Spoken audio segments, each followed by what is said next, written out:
여러분, 안녕하십니까? 오늘 제가 전해드릴 이야기는 정말 충격적입니다. 바로 며칠 전 한 어르신이 단 몇 통의 전화를 받고 평생 모은 돈 21억 원을 모두 잃었습니다. 21억 원이면 강남 아파트 한 채 값입니다. 그 돈이 한순간에 사라진 겁니다. 더 놀라운 건 이런 일이 매일매일 일어나고 있다는 사실입니다. 지난해에만 보이스피싱 피해액이 무려 8,545억 원에 달했습니다. 그중 60대 이상 어르신들의 피해가 가장 많았습니다. 특히 지금처럼 추석을 며칠 앞둔 시점이 가장 위험합니다. 사기범들이 1년 중 가장 활발하게 움직이는 때거든요. 명절 준비로 바쁘고 택배와 배송이 많아지고 가족들과 연락이 늘어나는 이런 시기를 노리는 겁니다. 택배, 카드 배송, 명절 선물, 차례 용품, 이런 추석과 관련된 키워드들을 교묘하게 악용해서 우리의 순간적인 방심을 노리고 있습니다. 오늘 이 영상을 끝까지 시청하신다면 여러분과 여러분 가족을 이런 무서운 범죄로부터 지켜낼 수 있습니다. 15분이 아깝지 않을 정말 중요한 정보들을 준비했습니다. 지금 바로 구독과 좋아요 버튼을 눌러주시면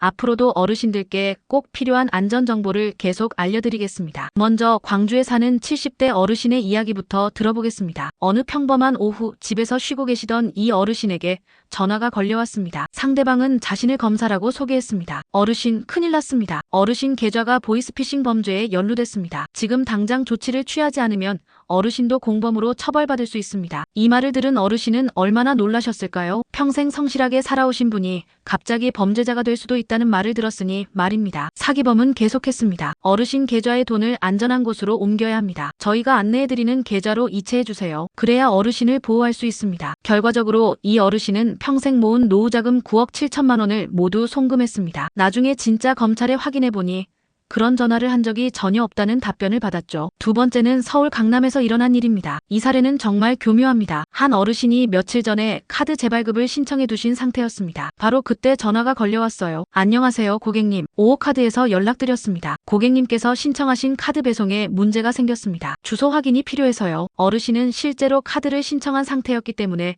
의심하지 않으셨습니다. 하지만 다행히도 이분은 조금 이상하다는 생각이 드셨어요. 그래서 전화를 끊고 카드사 대표번호로 직접 전화를 걸어 확인해 보셨습니다. 결과는 아직 카드가 제작 중이라 배송도 시작하지 않았다는 답변이었습니다. 만약 이 어르신이 바로 확인하지 않았다면 가짜 고객센터로 연결되어 개인정보를 모두 빼앗겼을 것입니다. 마지막으로 가장 충격적인 사례입니다. 바로 21억 원 피해 사건입니다. 사기범들은 이번에도 검찰, 금융감독원 직원을 사칭했습니다. 하지만 이번에는 더 정교했어요. 어르신 아들분이 사업 투자를 하면서 문제가 생겼다는 식으로 가족을 끌어들인 겁니다. 아드님이 투자한 업체가 보이스피싱과 연관되어 있습니다. 지금 조치를 취하지 않으면 아드님도 연루될 수 있습니다. 어르신이 도와주셔야 합니다. 자식을 위한 부모의 마음을 악용한 거죠. 더 나쁜 건 은행 직원이 여러 번 경고했는데도 피해자가 괜찮다, 내가 알아서 한다며 거래를 계속 주장했다는 점입니다. 결국 여러 차례에 걸쳐 총 21억 원을 송금했고 모든 돈을 잃고 나서야 사기라는 걸 알게 되었습니다. 여러분, 이런 일이 얼마나 자주 일어나는지 아십니까? 작년 한 해 동안 보이스피싱 피해 건수는 3만 건이 넘었습니다. 하루에 82건씩 일어나는 셈입니다. 피해액으로 따지면 8,545억 원. 이는 전년 대비 34%나 증가한 수치입니다. 특히 강남구, 서초구, 송파구 같은 강남 3구에서의 피해액이 서울 전체의 30%를 차지했습니다. 경제적으로 여유가 있는 지역을 노린 것으로 보입니다. 연령대별로 보면 60대 여성 피해자가 전체의 절반 이상을 차지했습니다. 하지만 20대부터 80대까지 학력이나 직업과 관계없이 모든 계층에서 피해가 발생했다는 점을 꼭 기억해 주세요. 이제 사기범들이 어떤 방법을 쓰는지 자세히 알아보겠습니다. 적을 알아야 이길 수 있으니까요. 먼저 수사기관을 사칭하는 방법입니다. 가장 흔한 방법이 검찰, 경찰, 금융감독원을 사칭하는 겁니다. 어르신 계좌가 범죄에 연루됐다. 지금 조치하지 않으면 처벌받는다.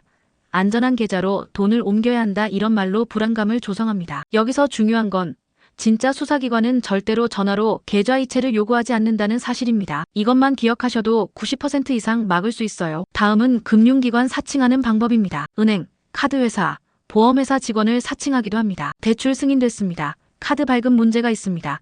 보험 환급금이 있습니다. 이런 식으로 접근해서 개인정보를 빼내거나 돈을 요구합니다. 그런데 추석 같은 명절 시즌에 특히 많이 쓰는 방법이 있습니다. 바로 택배나 배송을 사칭하는 겁니다. 택배가 반송됐습니다.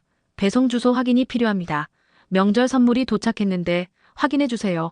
이런 문자나 전화를 받으면 대부분 의심 없이 따라하게 됩니다. 특히 문자에 있는 링크를 누르면 가짜 웹사이트로 연결되어 개인정보를 입력하게 만들거나 악성 앱을 설치하게 만듭니다. 또 다른 방법은 대출과 관련된 사기입니다. 대출이 승인됐습니다. 취소하려면 수수료를 내야 합니다.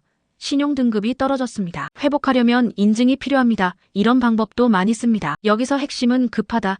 지금 당장 해야 한다는 압박감을 주는 것입니다. 절대 서둘러서 대응하시면 안 됩니다. 최근에는 개인정보 유출 사건들이 연이어 터지면서 상황이 더 심각해졌습니다. 보험대리점 해킹, 통신사 서버 해킹 등으로 많은 분들의 이름, 나이, 주소, 전화번호가 유출됐습니다. 사기범들은 이런 정보를 활용해서 어르신, 홍길동님 맞으시죠? 1950년생. 서울 강남구에 사시는 이런 식으로 접근합니다. 정보를 정확히 알고 있으니까 더 믿게 되는 거죠. 요즘 사기범들이 가장 많이 쓰는 방법 중 하나가 원격 제어 앱입니다. 고객님 휴대폰에 문제가 있어서 확인이 필요합니다. 이 앱을 설치해주세요 라고 해서 앱을 깔게 만듭니다. 이 앱을 설치하면 사기범이 여러분 휴대폰을 마음대로 조작할 수 있게 됩니다. 은행 앱에 들어가서 계좌번호도 보고 비밀번호도 훔쳐보는 거죠. 더 무서운 건 AI 기술을 악용하는 경우입니다. 가족의 목소리를 흉내내거나 실제 기관의 안내 멘트와 똑같이 만들어서 속이는 경우도 생기고 있습니다. 하지만 아무리 기술이 발전해도 기본 원칙은 변하지 않습니다. 전화로 돈을 요구하면 일단 의심한다. 이것만 지키시면 됩니다. 이제 가장 중요한 부분입니다. 어떻게 하면 이런 사기를 막을 수 있는지 알려드리겠습니다. 가장 중요한 황금 수칙입니다. 전화로 돈을 요구하면 100% 사기라는 점입니다. 검찰, 경찰, 금융감독원, 은행 어떤 기관이든 전화로 계좌이체나 현금을 요구하는 일은 절대 없습니다. 100% 없어요. 만약 정말 급한 일이라면 직접 찾아와서 문서로 설명해 드립니다. 전화로 지금 당장 돈을 보내라고 하는 건 100% 사기입니다. 두 번째로 중요한 건 개인정보와 비밀번호 보호입니다. 전화로 통장 비밀번호, 카드 비밀번호, 주민등록번호 뒷자리를 절대 말하지 마세요. 확인차 물어보는 것이라고 해도 절대 안 됩니다. 진짜 기관이라면 이미 다 알고 있어야 정상이에요. 세 번째는 앱 설치 관련입니다. 휴대폰에 뭔가 설치하라고 하면 무조건 거부하세요. 고객님 휴대폰에 보안 문제가 있어서 이 앱을 깔아야 합니다. 이런 말은 100% 거짓말입니다. 의심스러운 전화를 받으셨을 때 대응 방법을 알려드릴게요. 우선 일단 전화를 끊으세요. 잠깐만요. 나중에 다시 연락드릴게요 라고 하고 끊으셔도 됩니다. 그 다음 해당 기관 대표번호로 직접 전화해서 확인하세요. 인터넷 검색하거나 114에 물어보면 정확한 번호를 알 수 있어요. 마지막으로 가족이나 지인에게 상황을 설명하고 의견을 물어보세요. 혼자 판단하지 마시고요. 택배나 카드 관련 문자를 받으셨을 때는 절대 문자에 있는 링크를 바로 누르지 마세요. 대신 해당 업체 공식 앱이나 웹사이트에 직접 들어가서 확인하세요. 예를 들어 택배가 반송됐다는 문자를 받으시면 CJ 대한통운이나 한진택배 같은 택배회사 앱에서 직접 확인하시면 됩니다. 경찰청에서 만든 시티즌 코난이라는 앱이 있습니다. 이 앱을 설치하시면 보이스피싱 관련 악성 앱을 자동으로 탐지해줍니다. 하지만 반드시 구글 플레이스토어나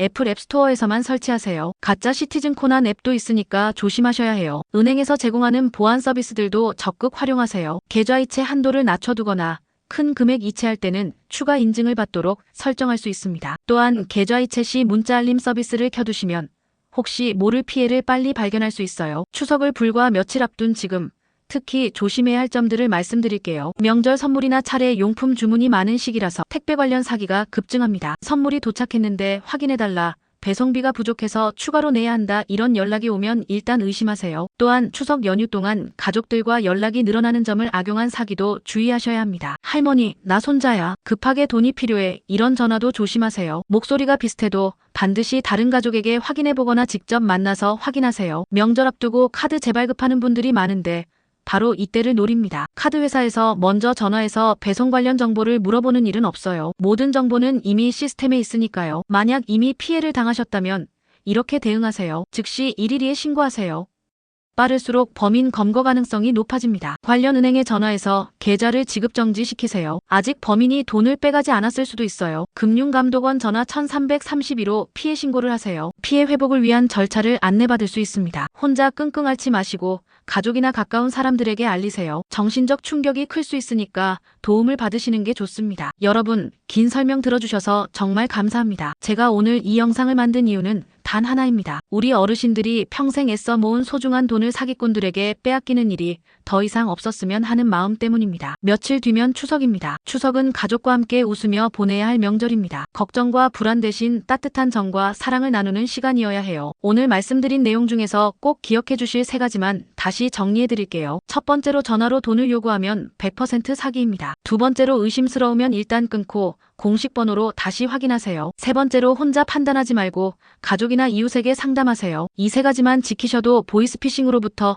안전하게 지켜질 수 있습니다. 앞으로도 어르신들께 꼭 필요한 생활 안전 정보를 계속 알려드리겠습니다. 구독 버튼을 누르시고 알림을 켜두시면 새로운 사기 수법이나 예방법이 나올 때마다 바로 알려드릴 수 있어요. 그리고 좋아요 버튼도 꼭 눌러주세요. 더 많은 어르신들에게 이 중요한 정보가 전달될 수 있도록 도와주시는 거예요. 마지막으로 한 말씀 드리겠습니다. 이 영상을 보신 분들은 주변 어르신들에게도 꼭 알려주세요. 친구, 이웃, 교회나 경로당에서 만나는 분들에게 이런 위험이 있다는 걸 알려주시면 더 많은 분들을 지킬 수 있어요. 우리 모두가 서로를 지키는 든든한 울타리가 되어봅시다. 안전하고 따뜻한 추석 보내시길 바라며 다음 영상에서 또 뵙겠습니다. 감사합니다.